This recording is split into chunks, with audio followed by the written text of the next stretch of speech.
Shalom, queridos amigos. El día de hoy estamos cercanos a hacer la víspera de Pesaj, estamos preparándonos para Pesaj.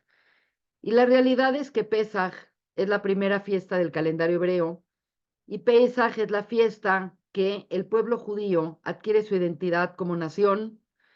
Y es interesante que la identidad del pueblo judío se va a dar en el contexto de la libertad. Quiere decir que uno de los ingredientes principales para entender al pueblo judío es el elemento de la libertad. Cada año, el pueblo de Israel, desde hace 3.500 años, nos reunimos en una mesa muy preparada, en una mesa con muchos elementos, a revivir lo que fue Yetziat Mitzrayim. Es interesante, pero una de las cuestiones más difíciles de cumplir en la noche de Pesaj, y lo dice Rav Soloveitchik de manera muy interesante, dice, nos piden que sintamos nosotros y que tengamos completa empatía con la salida de Egipto como si nosotros estuviéramos saliendo de Egipto. Por lo tanto, pues es algo difícil porque es un acto, es un hecho que sucedió hace 3.500 años y por lo tanto no tenemos en sí una sensación y una empatía por algo que sucedió hace tantos años. Por lo tanto, es muy interesante explicar que realmente el Seder de Pesaj no es una conmemoración. Aunque toda la vida nos han enseñado que Pesaj es la conmemoración de la salida de Egipto y del Éxodo, la realidad es que Pesaj es un ejercicio en libertad. Y no es lo mismo conmemorar algo que pasó a ejercitar algo que está pasando. ¿Cómo que está pasando? Si salimos de Egipto hace 3.500 años, realmente, ¿qué significa que está pasando? Y es muy interesante porque el Balatania, el primer rebe de Lubavitch, dice que realmente salir de Egipto no implica exclusivamente la historia que narramos de la salida de los hebreos que salieron de Egipto como una nación, sino que realmente Egipto se convierte en un arquetipo, se convierte en una figura que representa más allá que Egipto. Y la palabra Mitzrayim viene del shoresh, de la raíz gramatical, que significa Meitzar, y la palabra Meitzar significa un lugar estrecho, un lugar angosto. Por lo tanto, salir de Egipto no es un asunto que sucedió entonces y lo recordamos, sino salir de Egipto se convierte en un ejercicio anual que se nos presenta la oportunidad de salir de nuestra estrechez, salir de nuestra mente estrecha, salir de la falta de conciencia, salir de nuestras propias limitaciones, salir de nuestras propias trabas y bloqueos que tenemos en la vida. Por lo tanto, es cierto, los judíos estuvieron en Egipto, los judíos experimentaron lo que fue la esclavitud física, la esclavitud espiritual. Nosotros sentimos que somos libres, que no tenemos nada que ver con esta sociedad esclavizada, pero la realidad es que si nosotros nos volcamos a tratar de comprender qué es libertad y qué es esclavitud, nos vamos a dar cuenta que si bien es cierto, somos entes libres y podemos escoger con quién nos casamos, qué vida tenemos, cómo queremos estudiar, qué queremos estudiar. La realidad es que estamos esclavizados y estamos atados y estamos limitados por muchas cosas que paradójicamente las usamos con libertad, pero en el paso del uso de esas libertades se convierten y nos convertimos en esclavos de ellas. Entre ellas la tecnología, la comodidad, el dinero, un estilo de vida, una forma de pensar. Y Pesaj se nos presenta como la oportunidad anual que tienen todos los seres vivos, todos los humanos, en romper su estrechez. y pasar, como dice el Zohar, de un estado de conciencia pequeña a un estado de conciencia elevada, conocida como Mojín de Katnut y Mojín de Gadlut. Tenemos que ampliarnos, tenemos que liberar a nuestra alma de las cuestiones que muchas veces el cuerpo exige y que otras veces el intelecto impone. Por lo tanto, todos los seres humanos tenemos un Egipto que vencer y cada año podemos buscar un sentido de libertad más amplio. Los Jajamim querían asegurar que el concepto de identidad, de libertad, se continuara por todas las generaciones hasta llegar Mashiach. Por lo tanto, crearon un libro que no es un libro de lectura, sino es un libro de ejercicios. Es un libro de reenactment, es un libro en el que tienes que participar, tienes que ahondar, tienes que leer, tienes que cantar, tienes que actuar, tienes que hacer muchos rituales. Y ese libro es nuestra famosísima Agadá de Pesaj. Por lo tanto, la Agadá de Pesaj no es un libro más de la biblioteca judía, sino es un libro creado con una sabiduría sorprendente, en el cual los jajamim guardaron tesoros inimaginables. Y los jajamim tuvieron la confianza de que algún día la información iba a ser pasada sin ningún tipo de intención fuera de pasar una tradición, una canción, las cuatro copas, el papá separa, los niños se paran a decir el Manishtaná. Quiere decir, ellos confiaron que iba a ser suficientemente atractiva para todas las generaciones y que iba a ser suficientemente eh, interesante para que si supiéramos el significado de estos tesoros o no lo supiéramos, seguro los pasemos a la siguiente generación. Por lo tanto, Pesaj es una oportunidad anual de ejercitarnos en libertad y también es una oportunidad anual en la que tenemos la capacidad de hacer un bond, de hacer un nexo con las siguientes generaciones. Usualmente en una mesa de Pesaj se sientan los abuelos o bisabuelos, los hijos, los nietos, los bisnietos. Es una fiesta muy familiar y es una fiesta que encapsula y que tiene como parte de su eh, fin crear una conexión intergeneracional para que el mensaje se continúe. Por lo tanto, pues seguro que hubo muchas veces a estas alturas de nuestra vida que hemos vivido Pesaj y que hemos cantado y no sabemos las canciones y no sabemos los textos y nos gusta cómo los niños cantan y cómo los grandes cantan y las tonadas Ashkenazim, las tonadas Sefaradim. Todo esto es un agregado cultural, pero la realidad es que los jajamim escondieron tesoros inimaginables dentro de nuestra Gada. Y bueno, la clase de hoy no es descubrir todos los tesoros, no podríamos hacerlo en una sola clase, pero lo que sí podemos hacer es encontrar ciertos patrones y descubrir ciertas cosas que son relevantes en cada generación. La primera cosa que quiero mencionar, y que es un tema bastante importante, es que hay una estructura particular en la Haggadah de Pesaj. Y la estructura es que realmente,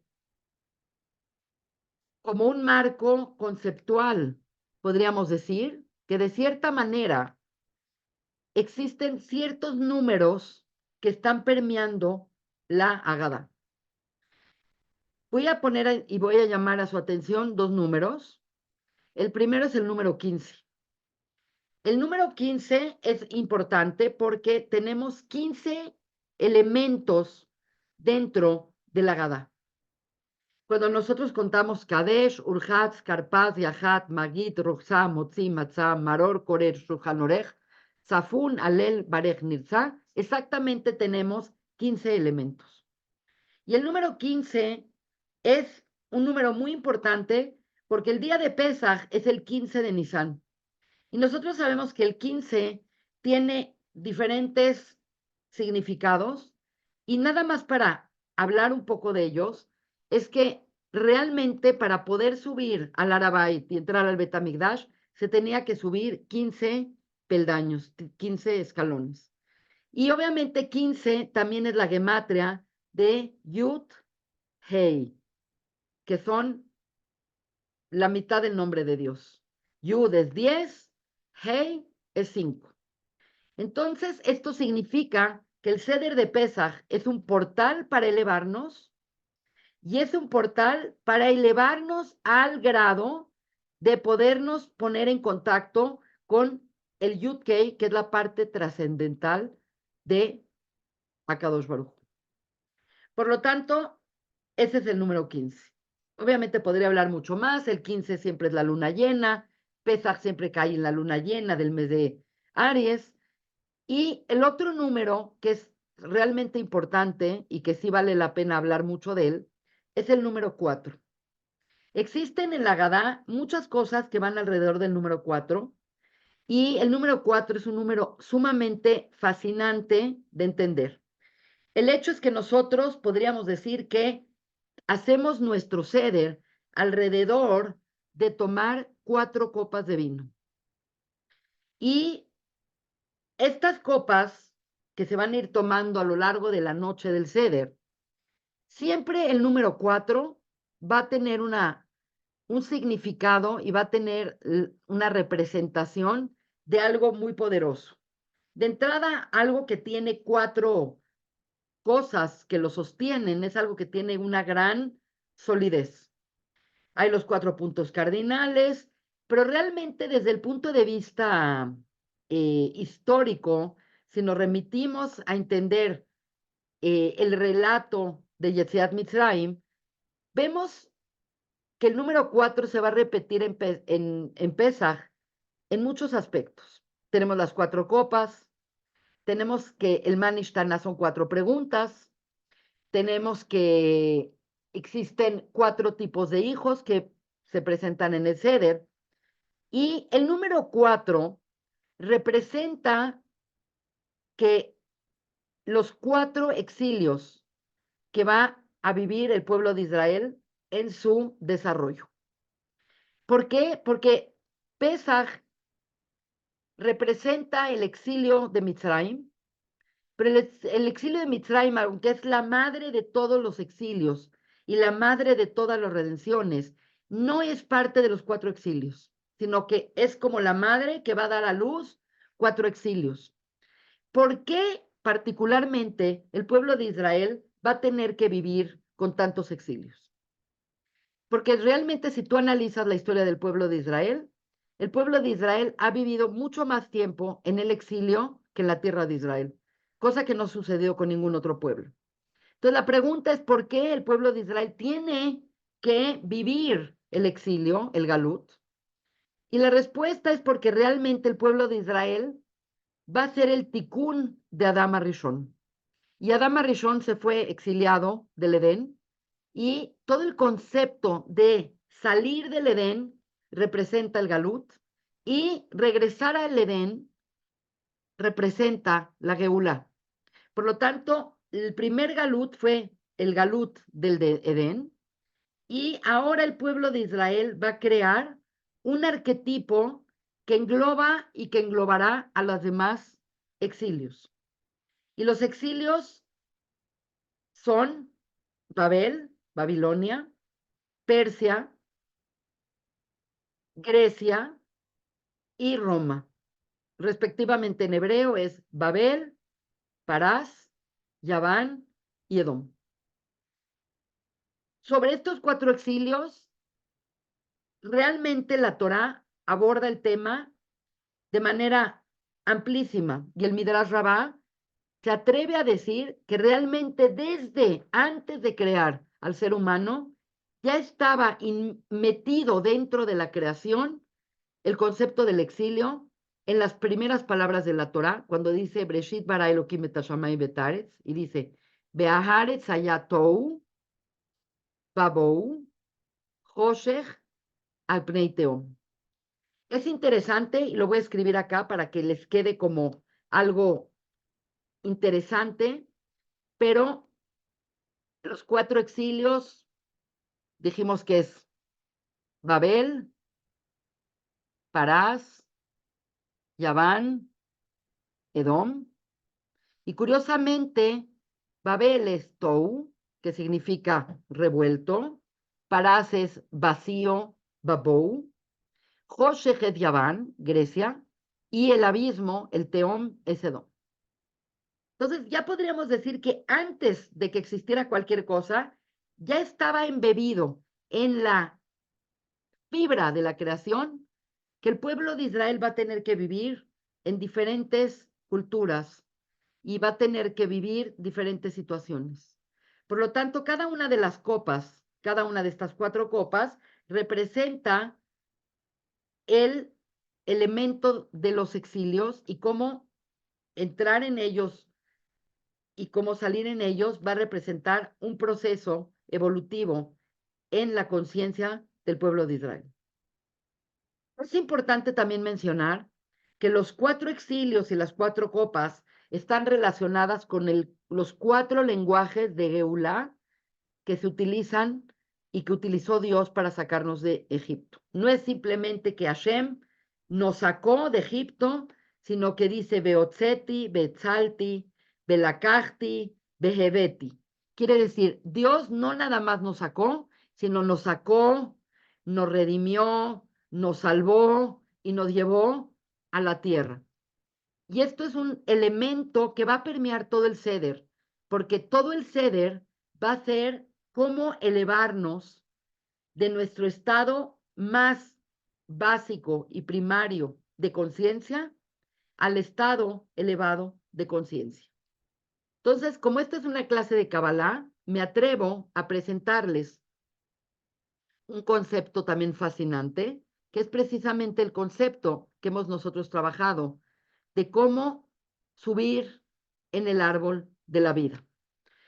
Nosotros, las personas, fuimos creadas imagen y semejanza divina, y cuando Dios creó a Adán, cuando Dios creó al hombre, dijo, hagamos al hombre imagen y semejanza, y el hecho de que dijo en plural, hagamos al hombre, simboliza que todos los elementos de la creación participaron en la creación de Adán. Entonces, significa que Adán es una pequeña muestra de toda la creación.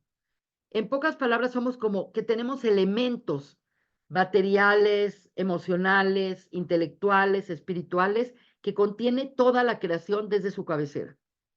Entonces, si nosotros nos remitimos al concepto de la creación de los mundos, hay que recordar que la luz primaria, la luz infinita de Hashem, creó un primer concepto llamado Adam Kadmon, que está pegado a la voluntad divina, y posteriormente el mundo se desarrolla en 4 mundos llamados Olamot.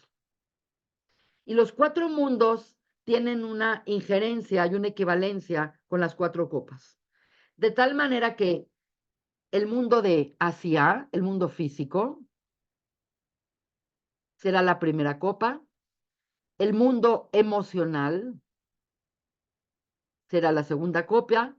El mundo intelectual será la tercera copa, y finalmente el último de los Olamot, que es Olamatzilut, que es el mundo de la superconciencia, equivale a la cuarta copa. La realidad es que a pesar de que el 4 permea todo, la realidad es que siempre está asomado el concepto de la quinta copa. Por lo tanto, sí hay 4 copas, y las 4 copas no las tomamos, las bendecimos y bendecimos a Dios por tomar el vino, pero la realidad es que sí servimos una quinta copa. Y servir la quinta copa implica la capacidad que tenemos de elevarnos hasta el mundo de Adam Kadmon. Por lo tanto, no nos las tomamos. ¿Por qué? Porque esa copa es la copa de Eliyahu Naví, y la copa de Eliyahu Naví es la copa de la redención. Por lo tanto, se dice que así como en Mitzrayim fuimos redimidos, seremos redimidos también en Pesaj. Por lo tanto, Pesaj es no nada más la fiesta de ejercer la libertad, no es nada más la fiesta de crear y reforzar nuestra identidad, sino es la fiesta de la Geulá, es la fiesta de Mashiach, es la fiesta en la que realmente abrimos la puerta y más que nunca vamos a esperar con ansias que va a llegar el Naví y que se va a tomar esa quinta copa. Siempre la servimos y tristemente al otro día pues hacemos kiddush con ella o la tiramos, pero realmente este año espero que sea un año que podamos servir esa copa y recibir el Naví para que se tome su copa de vino que le hemos servido por tantos y tantos siglos y milenios. Por lo tanto, el concepto del 4 es un concepto que es parte de la clave de lo que va a ser el concepto de salir de Egipto. Entonces, es muy importante que para poder entender el concepto de exilio y el concepto de redención, el concepto de Geulá y el concepto de Galut, nos tenemos que meter en el concepto de por qué Dios quiere que vivamos bajo el yugo de otras culturas. Y esto es un tema muy complicado porque se ve como a priori como una prueba muy dura. ¿Por qué los franceses siempre han vivido en Francia? ¿Y por qué los españoles han vivido en España? ¿Y por qué los chinos siempre han vivido en China? Pero ¿por qué los judíos tenemos que vivir en todo el mundo? Entonces, obviamente, para muchos, si fuéramos griegos, diríamos, bueno, es un castigo porque no han hecho las cosas bien. Pero nosotros entendemos que no es un castigo únicamente, es un aprendizaje y es una misión. El pueblo de Israel tiene una misión. El pueblo de Israel tiene que transmitir y tiene que enseñar la Torá. Entonces, no puedes enseñar la Torá si estás sentado en tu casa. Una vez que Dios nos sacó de Egipto y nos redimió y nos liberó, no nos dijo, son libres, señores, hagan lo que quieran. Y ahora decidan qué vida quieren llevar. Cero. La redención fue, Dios se preocupó por sacarnos de Egipto para un propósito. Y el propósito es recibir la Torah. Por lo tanto, Pesaj inherentemente está ligado con la siguiente de los regalim que Shavuot. Porque el pueblo libre no significa nada si no es libre para algo. Y el tema de libertad no es el tema que vamos a poner la atención en esta clase, pero el tema de libertad, que realmente podemos asegurarnos que verdadera libertad no es haz lo que quieras. Verdadera libertad, si tú haces lo que quieras, puedes incurrir en una esclavitud peor llamada libertinaje. El ser libres es libres para algo. Y la principal libertad es entender que debemos de liberar a nuestra alma de la opresión del cuerpo. No es porque el cuerpo sea malo y no es porque el alma sea buena y que están peleados. Lo que sugiere es que cuando dice en la Parashá Shemot, en el libro de Shemot, estos son los nombres de los Yehudim, de los Shemot Bene Israel, de los hijos de Israel, que llegan a Mitzrayma, Eile Shemot Bene Israel Hashem Boim Ben Mitzrayma. Rashi dice, ¿por qué dice que llegan a Egipto? ¿Por qué no dice llegaron? Entonces, Rashi y obviamente la tradición es que aunque llegaron 70 personas a Egipto, realmente cada persona, cada alma que entra en un cuerpo es un alma que se encierra en el Meitzar de Mitzrayim. Por lo tanto, simplemente el nacer implica que tu alma, que es pura expansión, que es pura sabiduría, que tiene propósito, que sabe su misión, se va a meter en un cuerpo y en el momento que está el contacto del cuerpo con el alma entra en un estado de amnesia y se le olvida quién es, qué vino a hacer, qué vino a arreglar, por qué Dios lo creó. Y la vida significativa y la vida en conciencia es darle las herramientas al alma para expresarse. Por lo tanto, una de las cosas principales del Seder de Pesaj es el poder de la expresión, el poder del habla. El mismo libro se llama Agadá, que viene de Leagit, que es decir, hablar. Existen muchos elementos y es importante explicar que Aries, que es el mes de Nisan, el Tikkun de Aries es el habla y es el comer. Por lo tanto, el Seder, que está completamente inmerso en hablar y en comer, hace el Tikkun perfecto del Jodesh Adar. Así que, de esta manera, esta es la introducción que yo quería darles, con la finalidad de entender que realmente estamos en un proceso histórico y uno de los 13 principios de fe del Rambam es que este proceso histórico llega a un Ketz. La palabra Ketz significa fin. No es el fin apocalíptico que tienen otras religiones, es el fin al mundo como lo conocemos. Nosotros conocemos un mundo con una historia, con un sentido lineal, con un sentido jerárquico, y nos es casi imposible reconocer que este mundo puede tener cambios. Entonces, nos hemos vuelto escépticos en pensar que este mundo puede cambiar, pero hay una tradición y hay una certeza para Israel que el mundo como lo conocemos va a durar 6,000 años y después de ese tiempo va a llegar una era, que es la era del Ketz, que es la era de la Geulá y de la redención, donde la presencia divina y la espiritualidad se va a vivir de manera mucho más obvia y no oculta. Por lo tanto,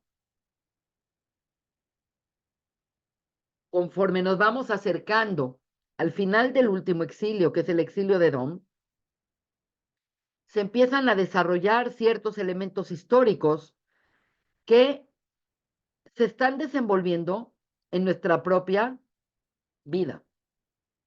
¿Por qué? Porque todo lo que hemos hablado es un sistema que por otro lado puede ser avalado por la historia. En efecto, Babel atacó al pueblo de Israel y destruyó el primer Betamigdash. En efecto, los judíos estuvieron en el reino de Persia en la época de Ashverosh. En efecto, Alejandro Magno y los griegos estuvieron en Israel. Y en efecto, Roma, que es Edom, conquistó Israel y destruyó el segundo Betamigdash y creó el exilio más largo, que es el exilio actual. Y en el momento que se crea el Estado de Israel moderno en el año de 1948, la gente incrédula empieza a ver cómo las profecías se empiezan a desenvolver de manera increíble. Que los judíos de todo el mundo van a ir a Israel, que Israel va a tener la tierra, que la tierra solamente va a florecer para Israel, que Dios va a proteger esa tierra. Nos ha costado mucho trabajo tener el Israel actual. Nadie nos legitimiza ni por historia, ni por arqueología, ni por herederos. No tenemos miles de argumentos y todo el mundo nos cuestiona nuestro derecho de vivir en esa tierra. Y la realidad es que después de la Shoah no se trata como de el derecho autóctono del pueblo de Israel, sino se trata de la real urgencia de que el pueblo de Israel tenga una tierra y se pueda defender, porque ya sabemos lo que puede suceder. Entonces, esto que nos está sucediendo ahorita y estos enemigos que tenemos y este problema que tenemos es algo que aparentemente no está contemplado en el concepto de los 4 exilios, porque los 4 exilios hablan de 4 culturas y obviamente Roma es Occidente y es muy difícil entender por qué de pronto la Torá nos está metiendo en una problemática que nunca habíamos tenido de manera tan fuerte, con un nuevo exilio llamado Ishmael. Entonces, antes de pasar a ciertas cosas de lo que quiero explicar, estoy pasando el ceder y hay un momento que es quizás lo más importante de todo el ceder desde el punto de vista de nuestra participación. Vamos a hacer kiddush, vamos a lavarnos las manos, vamos a comer carpaz, vamos a comer la matzá. Todo esto sucede, pero el centro crucial de la Gadá de Pesaj es el Magid. El Magid es el relato, el Sipur y Etziat Mitzrayim. ¿Por qué? Porque la Gadá de Pesaj se forma dentro de un contexto alágico y la alajá del día viene de una mitzvah que dice en la Torá, Agádeta levinja, y le contarás a tus hijos. Y es muy interesante porque, pues, lo lógico es que si yo le tengo que contar a mis hijos cómo fue el Éxodo, agarre el Éxodo, el libro de Shemot, y lo lea. Y la realidad es que no es así. La historia no es la historia que sale de la Torá, sino es una narración, es un sipur, es una historia narrada de una manera particular que cuenta cómo fue la salida de Egipto. Y por lo tanto, el Magid, esta parte de la Gadá, podríamos decir que es la parte más central y es en la que más tenemos que dedicar tiempo. Ciertas cosas las podemos pasar rápido, hacerlas, pero esto, obviamente junto con comer matzá, vino y maror, es lo más importante de todo el ceder. Y comienza con el Manishtaná, que son 4 preguntas, y curiosamente son 4 preguntas que nadie contesta. Simplemente el niño pregunta y nosotros decimos, en efecto, esta noche hacemos esto, y en efecto, esta noche, pero no contestamos por qué esta noche es diferente a las demás noches. Entonces es muy interesante que empieza con esto, sigue con Abadimaíno, y después de Abadimaíno aparecen otra vez la figura de los 4 hijos. 4 hijos que no son equivalentes, que son exactamente eh, hijos que se relacionan al ceder de diferentes maneras. El que le interesa todo, el que no le interesa nada, el que no sabe cómo interesarse y el que de plano no tiene la posibilidad de hablar. Todo va en función de hablar y por lo tanto estos 4 hijos es cómo usan el habla y cómo usan su inteligencia o su persona para relacionarse con lo que está pasando. Cuando comienza la historia del Sipur Yetziat Mitzrayim, decimos una canción que cada quien, cada cultura, cada judío la canta dependiendo de dónde vino, que es el Beishe Amda. Dice, Beishe Amda aboteinu velanu, shelo echad bilbad amad aleinu lejaloteinu ela shebechol dorvador. Omdim aleinu lejaloteinu beakadosh baruchu matzi leinu milladam. No hay algo más relevante a nuestros días que esta canción. Yo oí esta canción y sentía que estaba en Egipto cuando era chiquita, pero realmente lo que dice esta canción es así. Y esta promesa fue la que mantuvo a nuestros antepasados y a nosotros, pues no fue solo uno quien se levantó contra nosotros para exterminarnos, sino que en cada generación se levantan contra nosotros para aniquilarnos, más el santo bendito, Akadosh Baruj Hu, nos salva de sus manos. Entonces, es increíble porque nosotros tuvimos, después de la Shoah, un break que realmente no habíamos visto tanta animosidad contra el pueblo de Israel y contra los judíos que lo que estamos viviendo ahora. Por lo tanto, aquí vemos una de las claves. No crean que lo que están viviendo es único. Esto en cada generación puede suceder y Dios los va a salvar. Entonces, esta es una canción muy, muy, muy importante. Ahora, lo que yo quiero contarles un poquito y que es como una mezcla de lo que pasó y de lo que está sucediendo para demostrarles la relevancia y la importancia que tiene en nuestros días Pesaj. Quiero compartir con ustedes un concepto maravilloso, que es el concepto de Bueno, tengo un problema con mi Zoom, no sé si ya lo arreglé. No me aparece la... Ah, ya me apareció, ok. Nosotros estamos diciendo que la realidad es que hay básicamente 4 exilios. Y estamos sosteniendo que hay 4 exilios, que son las 4 copas, que son los 4 hijos, que son... Y estamos embebidos en el 4. Ya mencionamos que sí hay un elemento de una quinta copa, y hay por ahí la quinta Leshon Geulá, pero la realidad es que esa quinta está como reservada para el futuro.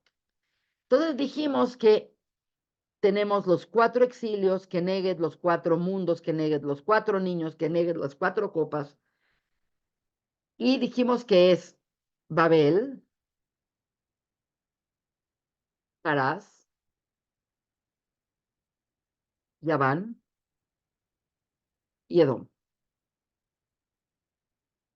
El exilio actual se llama Edom porque Edom es Roma, es Occidente.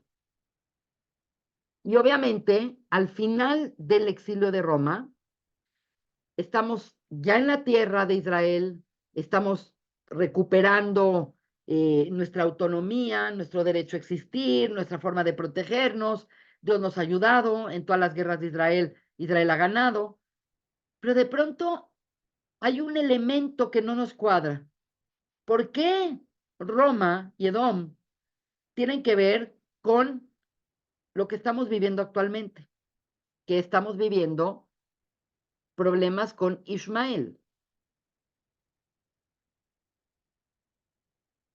¿Cuál es la fuente de hablar del problema actual? Porque hay un principio que dice afogba bekulaba, que significa tú muévele y muévele, y todo está en la Torah.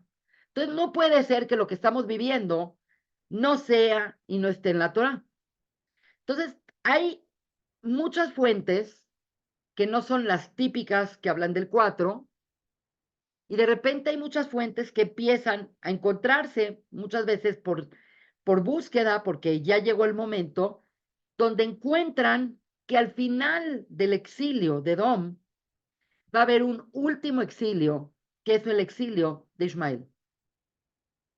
Entonces, para poder justificar esto, es muy interesante, voy a mencionar ciertas cosas, y una de las cosas que voy a mencionar que es sumamente fascinante es que el pueblo de Israel va a vivir por estos 4 exilios, va a llegar Mashiach, etcétera, etcétera. Y hay, en el Talmud, hay un tratado de Talmud que se llama Masejet Avodah Zarah. Y en Masejet Avodah Zarah, en una daf del Talmud, hay un concepto muy fascinante que habla del final de los tiempos. Y tú dices, bueno, qué interesante porque a lo mejor lo estamos viviendo. Tenemos la sensación de que estamos viviendo el final de los tiempos, o que se está acercando el final de los tiempos, que estamos muy cerca de la Geulá. Y en esta Masejet, quiero mencionar que en la Masejet Yuma, no, en la Masejet Avodah Zarah, hay algo muy sorprendente que si lo estudiamos con detalle, nos va a parecer fascinante.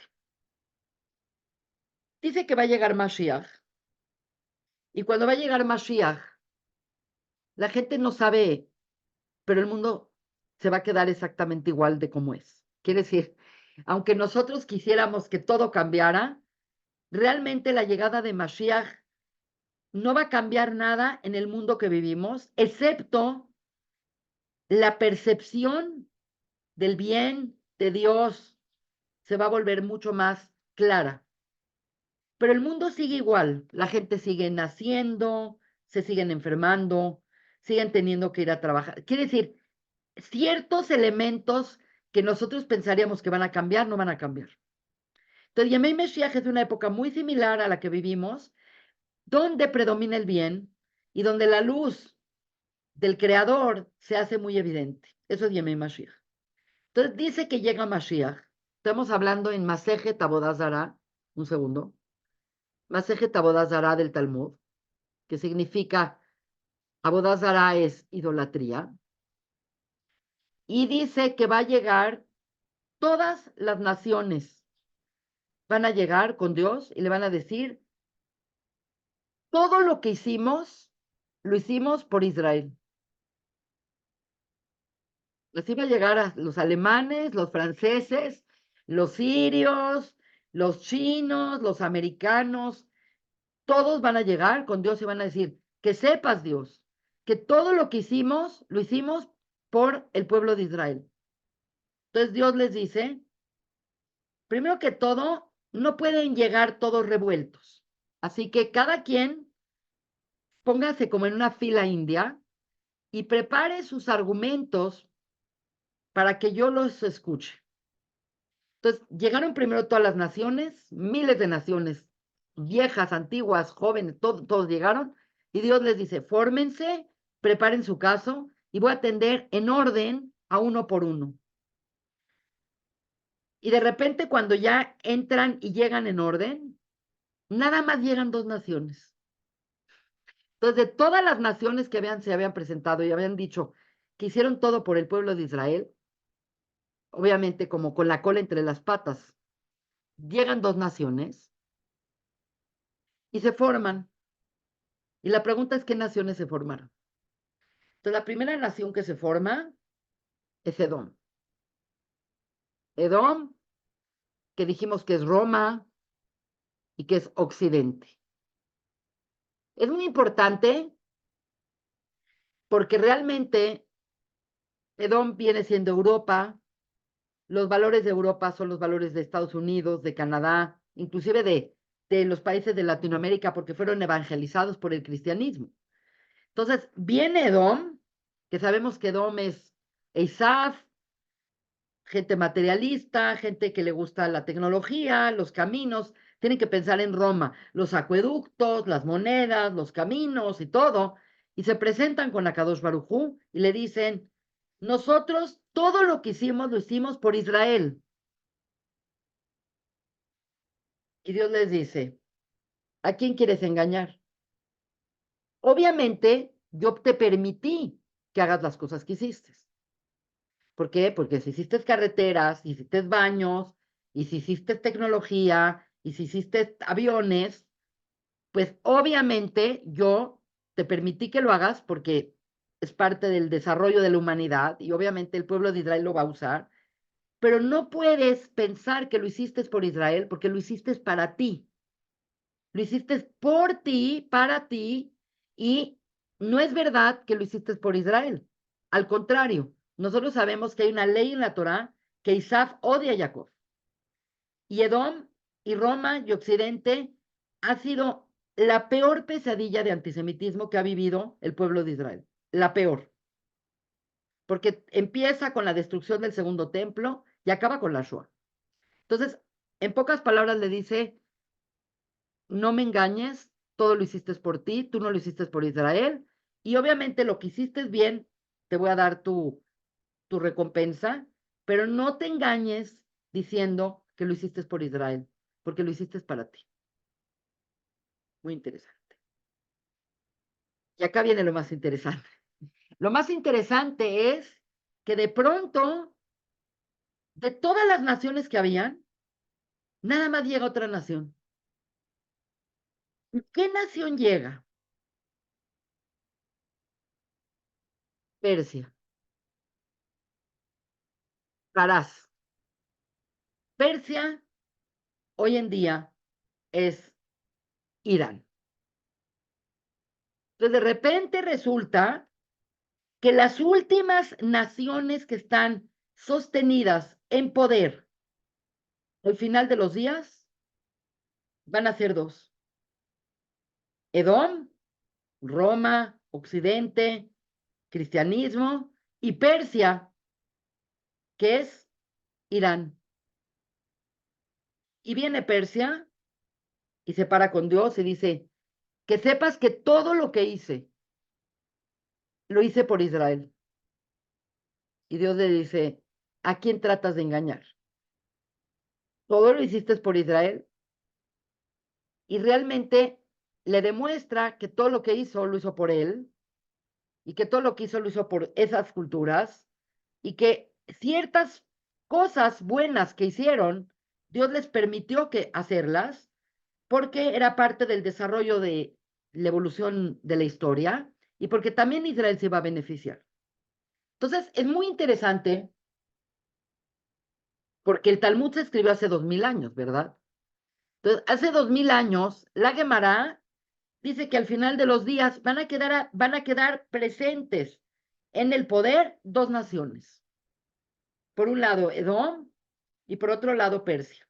Obviamente los Jajamim, cuando analizan esto, dicen Persia no es nadie, porque Persia se acabó con Ahasverosh y con Jerjes y Artajerjes, y Persia sabemos que Irán, el imperio persa, se acabó y siguió Grecia. Entonces, como que a la gente en la antigüedad, a Rashi, a Toisfes, a todos los Jajamim, dijeron, ¿de qué está hablando esta Gemara? ¿Cómo que queda Persia si Persia no es nada hoy en día? Obviamente, pues sí es algo, ¿verdad? Estamos con un enemigo que enarbola un tipo de pensamiento y que básicamente, aunque los iraníes no son ismaelitas, Irán es un descendiente de Jefet y los semitas, Ismael, los judíos, somos descendientes de Shem. Pero Irán, dice el Maral de Praga, en el año de 1600 y fracción, que Persia va a ser la nación que va a enarbolar los valores del Islam. Entonces, aquí tenemos una predicción muy interesante y esta predicción tiene que ver con otro elemento que es muy sorprendente. Resulta que el Gaón de Vilna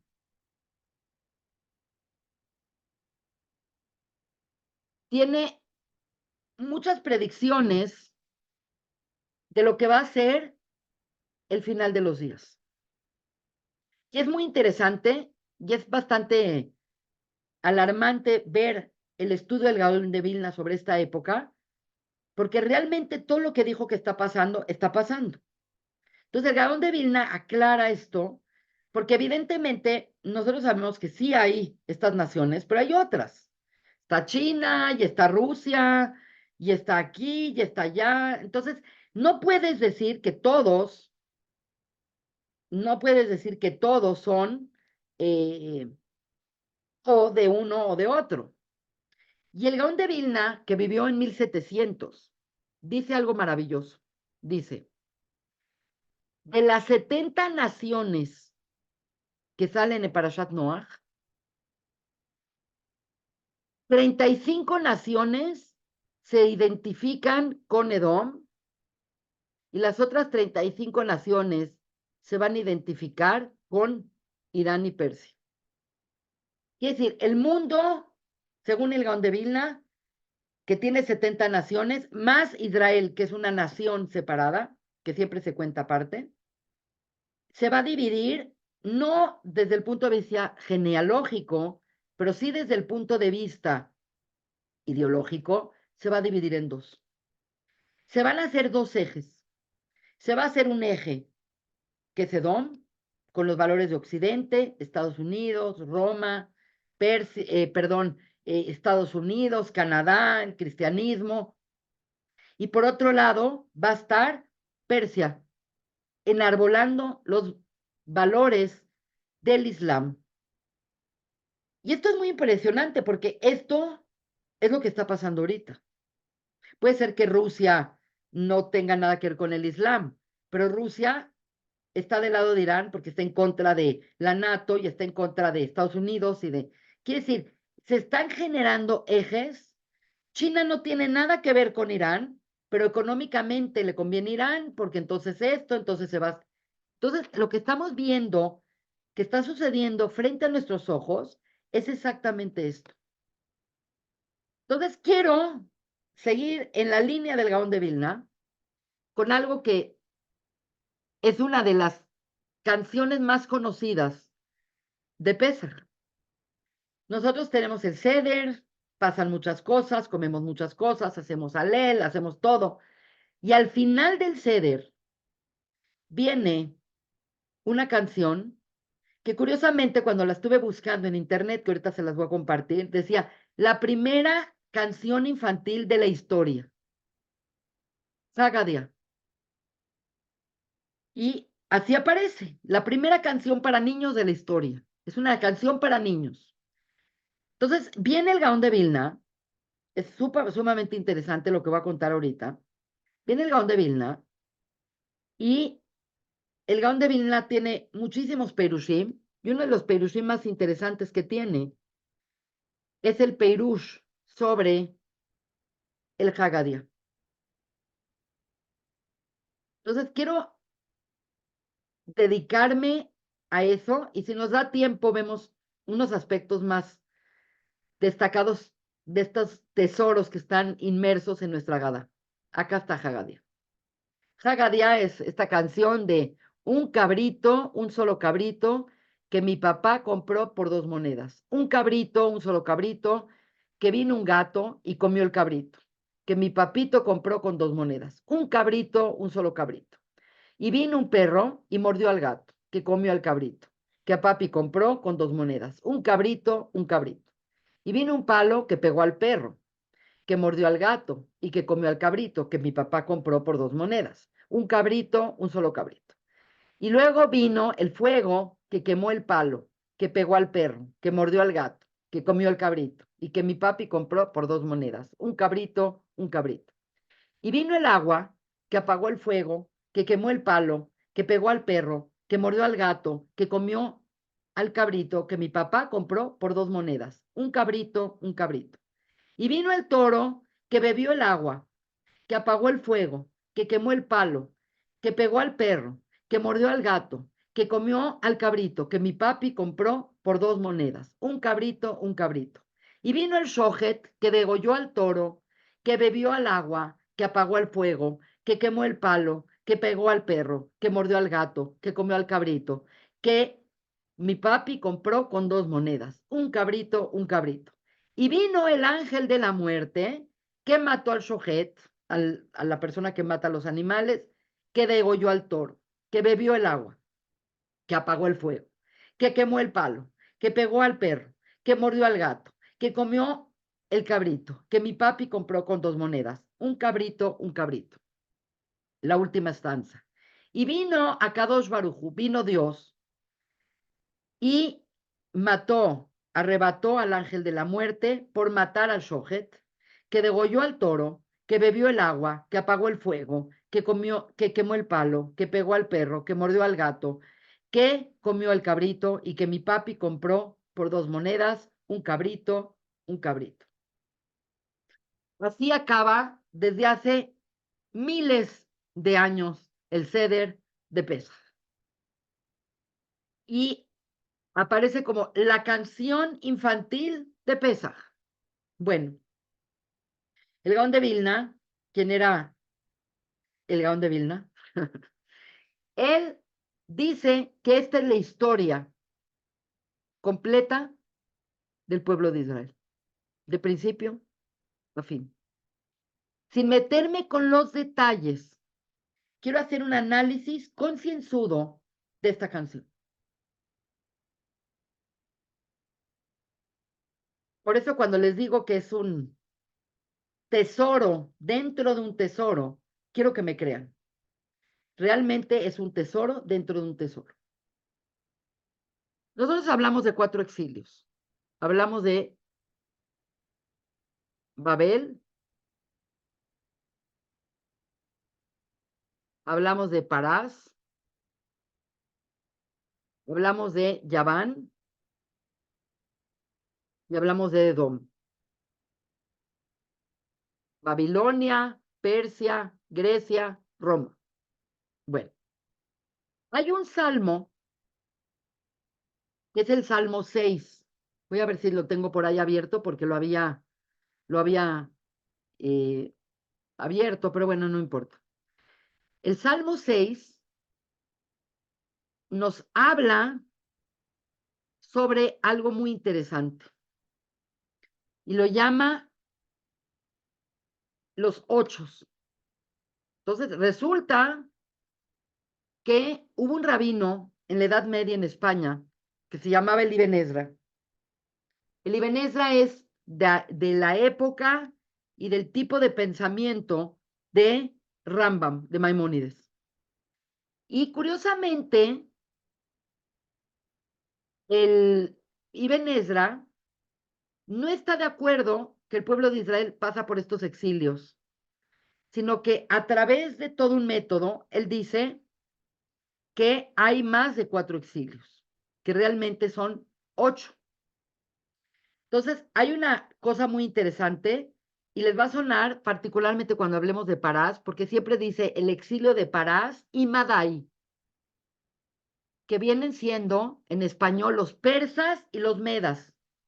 Nosotros sabemos que cuando subieron al poder los reyes persas, tenían una itinerancia entre los medas y los persas. Eran como dos culturas y una vez le tocaba a los persas y otra vez le tocaba a los medas. Y el hecho es que tenemos dentro de la historia de Purim, por ejemplo, Ahasverosh era de Persia, pero por ejemplo Ciro era meda. Es muy interesante esto.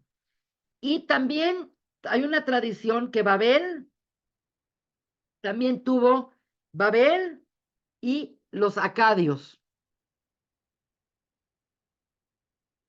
Era Asiria, los acadios. Yaván, que es Grecia, también tuvo que ver con Macedonia, que es Mukdom. ¿Por qué? Porque Alejandro Magno no era griego. Alejandro Magno era de Macedonia. Entonces, los macedonios se unieron con los griegos. Y entonces, aquí viene, Edom no viene solo, también viene con una pareja. Y la pareja es Ismael. Entonces tenemos a Babel, a los babilonios, los acadios, los persas, los medas, los griegos, los macedonios. Tenemos Occidente, Roma e Ismael.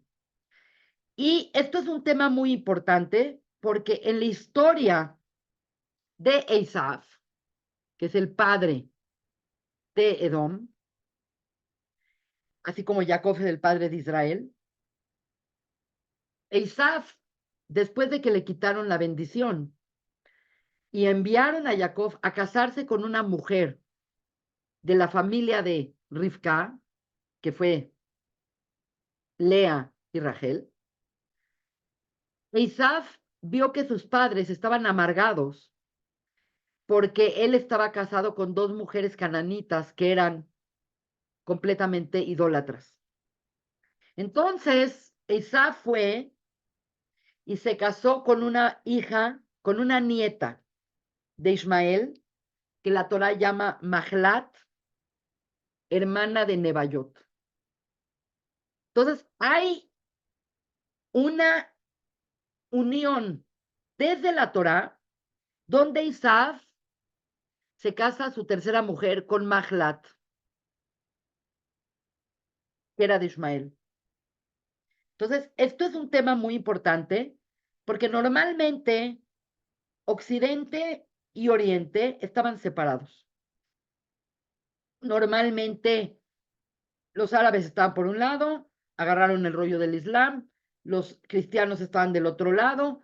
Cuando en España estaba el califato en la parte sur de España, con el andaluz, los corrieron y España y toda Europa quedó libre de árabes.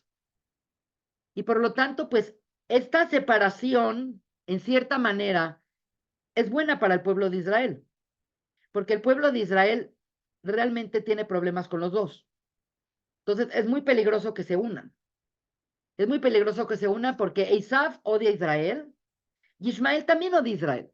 Lo que es más, dicen los Jajamim que por qué fue Isaf específicamente después de lo de las Brajot, con Ismael a casarse con una mujer, porque dice, Esav quería matar a su hermano, pero dijo, no quiero ensuciarme de sangre mientras mis padres están vivos. Los días de luto por mis padres vendrán y me vengaré de Jacob. Entonces, su idea es, yo no voy a matar a Jacob, pero Ismael también es un enemigo de Jacob y a lo mejor lo convenzo de que lo mate. Entonces, aquí vemos que no son dos culturas separadas, es más, son las culturas más cercanas al pueblo de Israel, porque Edom viene de Rivka y de Isaac, y porque Ismael viene de Abraham. Entonces, al final, no es que tenemos contacto con las culturas más lejanas, al contrario, el, es como cuando uno tiene problemas, cree que los problemas de afuera son muy grandes, pero cuando te das cuenta, los problemas familiares son los más grandes. Tenemos que resolver el problema familiar. Tenemos dos descendientes de los Abot que no nos quieren y lo han demostrado. Podríamos decir que Esav, su peor parte es Amalek. Ismael es un personaje que ha tolerado al pueblo de Israel, pero ahora ya no lo tolera. Quiere decir, con sus ideas yihadistas, eh, tremendamente fanáticas, ya no tolera Israel y pues obviamente el que de pronto aparezca un país que no tenemos frontera con él, que es Irán, y que su política de Estado es acabar con Israel, y sabemos perfectamente que Irán es el alimento que alimenta a todo el terror contra Israel, Hamas, Hezbollah, Houthis, la yihad islámica, todas estas fracciones fanáticas que han surgido y que han tenido fuerza y que están atosigando a Israel día y noche, todas son alimentadas por Irán. Entonces, realmente estamos ahorita en una situación muy comprometida. Ahora, si nosotros entendemos esto, pues resulta que los personajes de Haggadah, si se dan cuenta, son 8. Y cada uno de estos personajes equivale a un reino. Entonces, la historia de Haggadah es la historia de todos los exilios por los que el pueblo de Israel va a pasar y sin adentrarme en el detalle de cada uno de ellos, quiero que vean lo siguiente. Al final de la historia, Dios termina con el Malach HaMavet. El Malach HaMavet es el que mata al Shohet. Entonces, obviamente, lo que esto significa es que si lo vemos en el chart de las naciones, nos vamos a dar cuenta que hay dos posibilidades.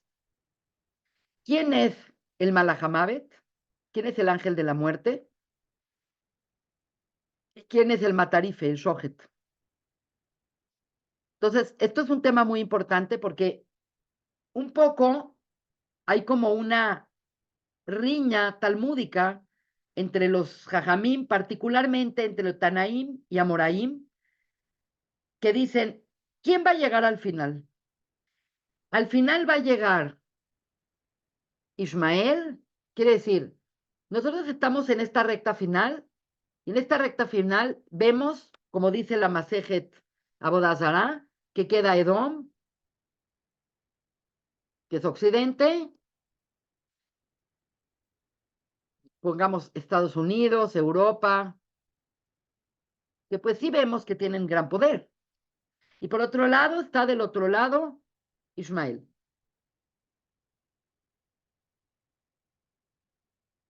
que es Islam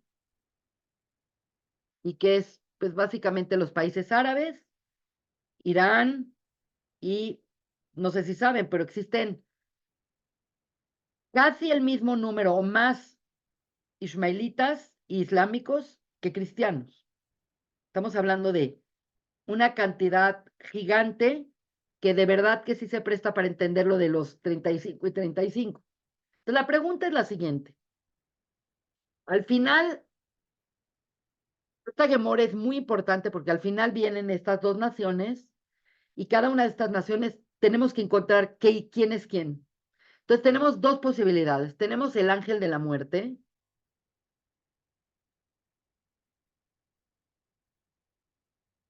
y tenemos al matarife, al shohet. Entonces los jajamim dicen, yo creo que Edom es esto, yo creo que Ismael es esto, yo creo que esto, pero particularmente esta clase la oí de un rabino que se llama Daniel Gladstein. Y Daniel Gladstein, sus abuelitos se salvaron porque no hubo tiempo para matarlos en Auschwitz, pero son sobrevivientes de Auschwitz.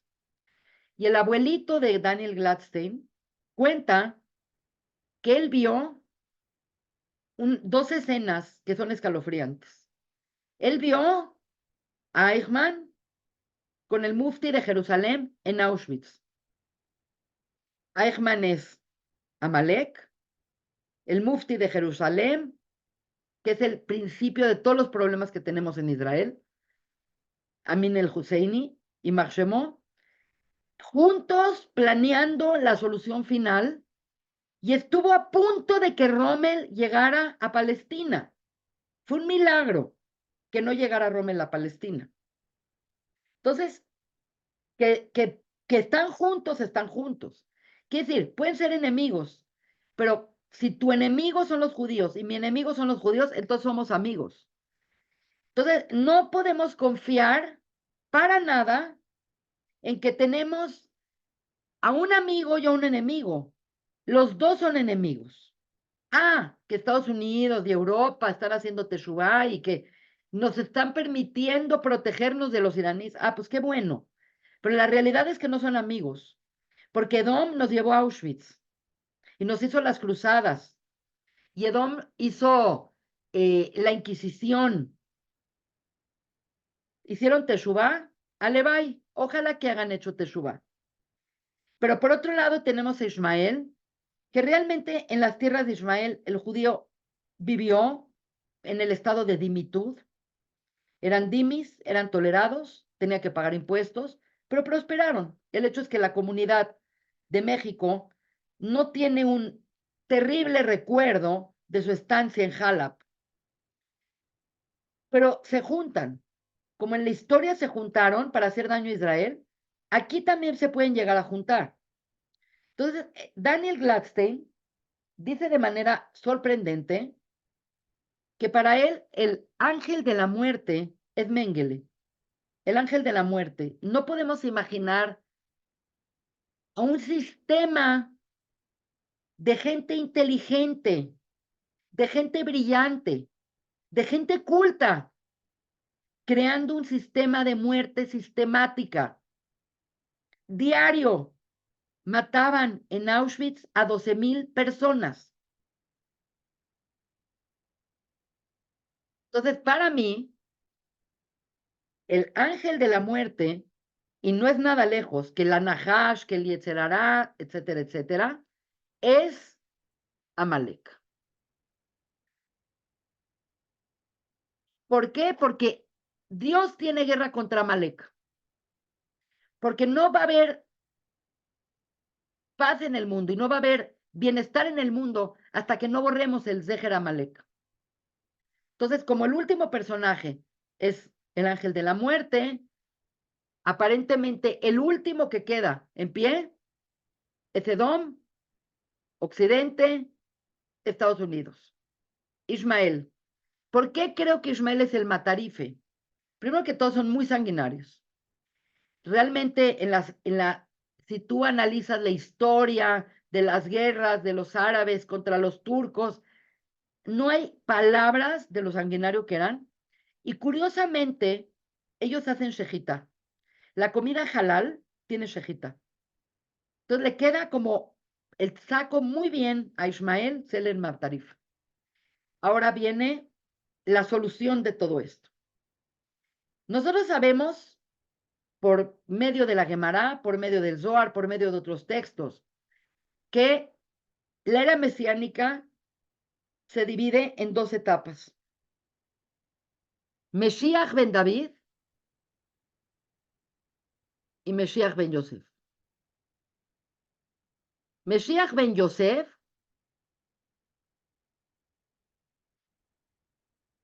es el que termina aparentemente con Edom. Entonces se contradice con lo que acabo de decir. Y Mesías ben David termina con Ismael. ¿Por qué requerimos de dos Mashiach? Es un tema muy complicado que no puedo abordar en esta clase, pero aparentemente la idea es que viene un rey de la casa de Joseph o de Benjamín, que son los hijos de Rachel, y ellos preparan el camino para la ultimada redención.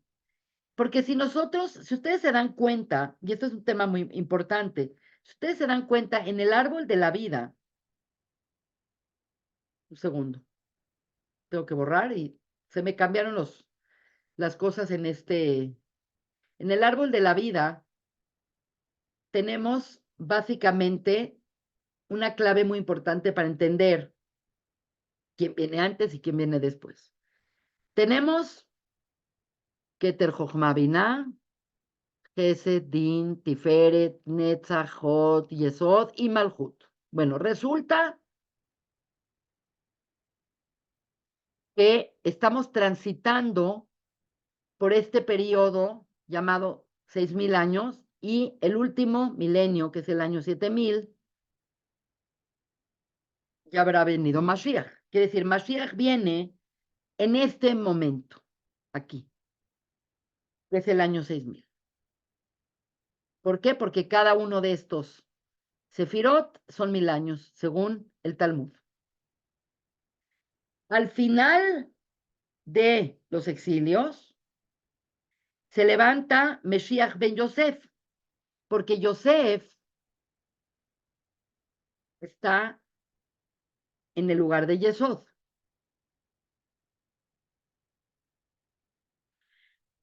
Y después viene David, que está asociado a Malhut. Entonces, no sé exactamente cómo va a ser el orden, pero según la canción de Haggadah, va a llegar Dios y va a matar al ángel de la muerte. Va a matar al Malahamavet. Y el Malahamavet es un sinónimo de Yetzer Hará, de Amalek, de Satán, de la Nahash, del mal.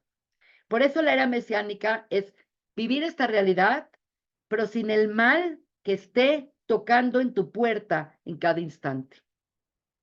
Y verdaderamente la Geulá es la capacidad que vamos a tener de vencer la muerte. Porque la muerte llegó acá por el Gete Adam Rishon. No tenemos que morir. Morimos como parte del proceso natural de venir a esta vida, encarnarnos, tener nuestras experiencias, liberar el alma, pero la muerte no es para siempre. Y en esa misma Masejet Avodah Zará se habla de cómo Dios decapita al Yetzer Hará. Entonces, no es que toda la Geulá exclusivamente dependa de nosotros. Así como la salida de Mitzrayim no era dependiente del pueblo de Israel. De cierta manera, el pueblo de Israel fue redimido por la gracia divina. Por lo tanto, definitivamente tenemos que anhelar la Geulá, definitivamente tenemos que hacer Teshuvá, definitivamente tenemos que hacer las mitzvot, tenemos que hacer el Omer, tenemos que unirnos como pueblo.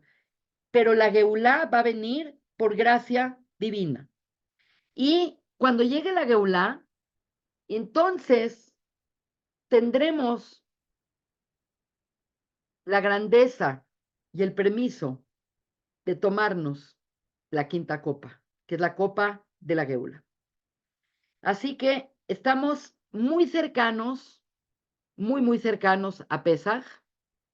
Mi deseo para este Pesaj, aquí entre nos, es que venga Mesías, que tengamos la Geulá, que Am Israel pueda vivir en paz, que la humanidad se regenere, que la luz de la Torá permee nuestras vidas y la vida de toda la humanidad. Y como dice en el Sefer Zeharia, de manera tan maravillosa, dice, Bayomahu, en ese día, que estoy tratando de soñar con ese día, Hiye Adonai Echad Ushemo Echad. Ese día Dios será uno y su nombre será uno y la gente entenderá la unicidad de Dios y el monoteísmo que hemos trabajado y que hemos logrado a través de todos estos tiempos. Así que muchas gracias y Chag Sameach a todos.